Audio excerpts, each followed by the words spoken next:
네, 구민의 증인 안에 계시죠? 예, 수사조정과장입니다. 네, 그 아까 존경하는 민홍철 의원님 질의 과정에서 국회로 가라라고 이제 조사본부에 이야기를 했고, 동시에 이제 현장 가면 방첩사 수사관들이 있을 테니 같이 임무 수행을 하라. 네, 그리고 그 임무에 14명 체포도 포함된다라고 인식하고 있었다라고 답변을 하셨죠? 예, 맞습니다. 네, 그리고 경찰에게도 인원을 요청하셨고요. 예, 맞습니다. 네, 그러니까 거기서 만난 방첩사, 그러니까 국회 앞에서 만나는 방첩사, 조사본부, 경찰이 체포 작전을 포함한 임무를 수행한다고 인식하고 있으셨던 거죠? 예, 맞습니다. 네, 그 12월 3일 밤에 이현일 국수본 수사기획과장과 몇 차례 통화를 하셨습니다. 맞죠? 예, 맞습니다. 네, 12월 3일 23시 52분에 이현일 국수본 수사기획과장과의 통화에서 방첩사, 경찰, 군사경찰을 한 팀으로 체포조 편성해야 되니 되는 대로 경찰을 국회로 보내달라. 이재명, 한동훈 체포조다라고 요청하신 바 있습니까? 예, 그렇습니다. 네. 그런데 증인과 통화했던 이현일 계장은 방첩사에서 국회 쪽으로 출동을 가는데 체포 인력이 온다. 현장이 혼란스러우니까 길 안내를 위한 인력이 필요하다라는 요청을 받았다고 증언을 합니다. 이 증언이 증인이 한 말과 정확히 일치합니까? 일치하지 않습니다. 어떤 부분이 일치하지 않죠? 길 안내를 요청하신 바가 있으십니까? 길 안내 요청한 바 없고 길 안내를 안내조 길 안내를 요청한 바가 없다는. 네, 알겠습니다. 그러면 이현일 계장이 거짓말을 하고 있다라는 것이죠.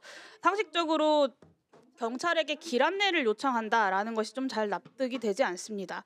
그 통화 이후에 이현일 계장에게서부터 영등포서 형사 10명 명단을 전달 받으셨죠? 예, 네, 이후에 증인이 현장 경찰들과 수차례 통화를 해서 최종적으로 형사 50명이 방첩사를 만나려고 국회 수소충전소 앞에 대기하고 있었죠. 예, 그렇게 들었습니다. 그 형사 50명 수소충전소 앞에 있었던 형사 50명이 길 안내를 위한 인원입니까? 저는 그렇게 생각하진 않습니다. 네, 사실 두세 명도 아니고 50명이 한 번에 움직여서 길 안내를 한다고 하면 그건 길 안내가 아니라 행진이 될 텐데요. 방첩사랑 경찰 그리고 조사본부가 모여서 단순히 행진을 하려고 했던 건 아닐 거라고 생각합니다. 당연히 경찰은 체포를 하고 방첩사는 이송 구금을 하고 역할을 착착 나눠서 체포 작전을 진행하려고 했던 것으로 보입니다. 맞습니까? 예, 그렇게 생각합니다. 네, 감사합니다. 김대우 증인 앞으로 좀 나와주시겠어요? 네, 저 죄송하지만 저쪽으로 좀 나와주세요.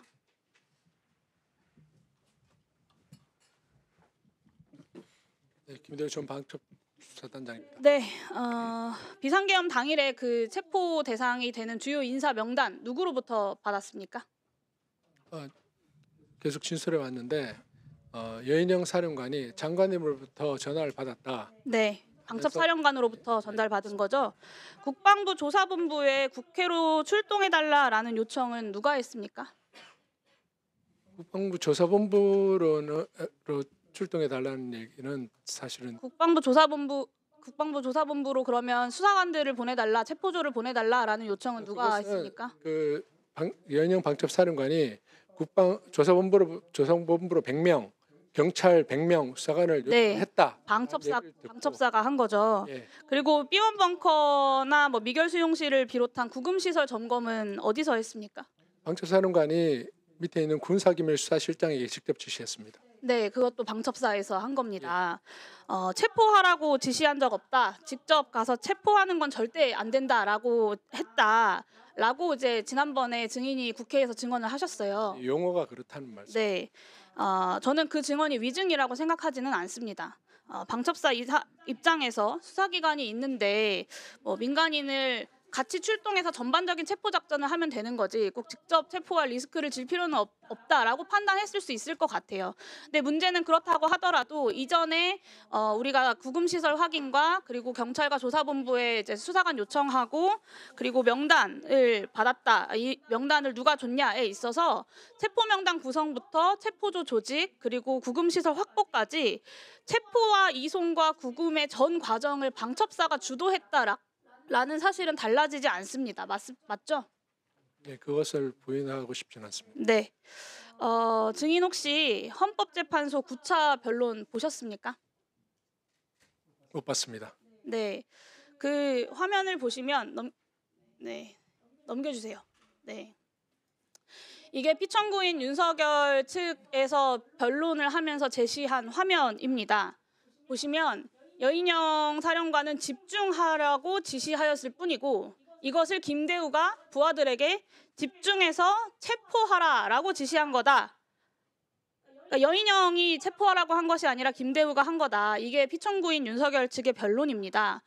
증인이 이곳에 나와서 체포라는 말을 쓴 적이 없다라고 하는 구체적인 단어를 가지고 사령관의 어떤 빠져나갈 수 있는 여러 가지 장치들을 이야기해주는 동안 피청구인 윤석열과 여인영 전 사령관은 김대우 증인을 내쳐서라도 본인들이 살 궁리를 하고 있는 거예요. 근데도 증인은 여전히 여인영 전 사령관은 체포 지시를 한 적이 없고 내가 체포 지시로 이해했을 뿐이다라고 하는 기존의 증언 계속해서 유지하시겠습니까? 제가 분명히 지시받은 것은 잡아서 수방사로 이송시켜라라는 지시였고 지금 그거에 대해서 이해하시는 것은 의원님께서 이해하시는 부분은 또 그게 맞을 수 있다고 생각이 듭니다. 전반적인 예, 체포 작전을 방첩사가 주도했다. 그 여인영 사령관이 잡아서라는 의미가 그 체포가 있는지 없는지 그것을 제가 여인영 사령관의 생각과 판단이었기 때문에 그걸 정확하게 제가 짚을 수는 없을 것 같은데 제가 한 말씀 드리자면 그 당시 상황에 위급한 상황에서 제가 어떤 여러 가지 모호한 지시를 했습니다. 체포가 아니라 체포해서는 안 된다. 우리는 이송만 하는 것이다. 그리고 이송만 해서 단순히 대기만 일단 먼저 해라라는 여러 가지 지시들이 어쩌면 그 출동한 수사관들을 보호하기 위해서 어떤 다칠 걸 우려해서 네.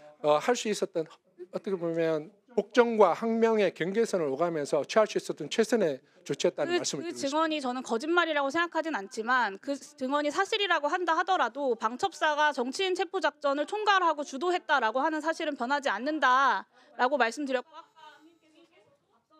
제가 좀 전에 질의할 때 그렇게 생각한다라고 답변을 하셨잖아요.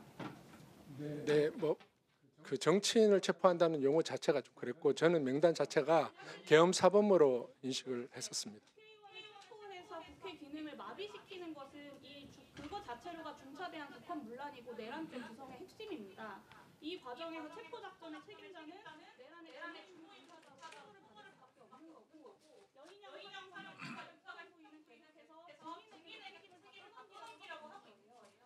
지금이라 국민들 앞에서 이 회에서 당일의 여인영 사령관의 지시와 그것의 의미에 대해서 솔직하게 가감 없이 본인이 책임져야 할 만큼 책임질 수 있도록 증언해 주시기를 요청드립니다. 저 지금까지 증언하면서 한 채 거짓 없이 증언해 왔습니다. 한 번도 바뀐 적도 없고 제가 말씀드리고 싶은 것은 군인으로서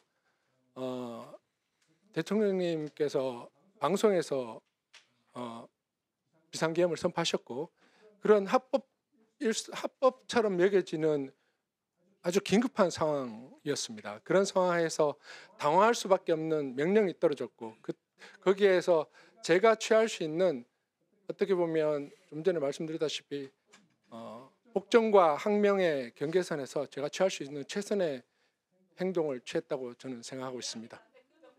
네, 자, 예. 네 수고하십니다.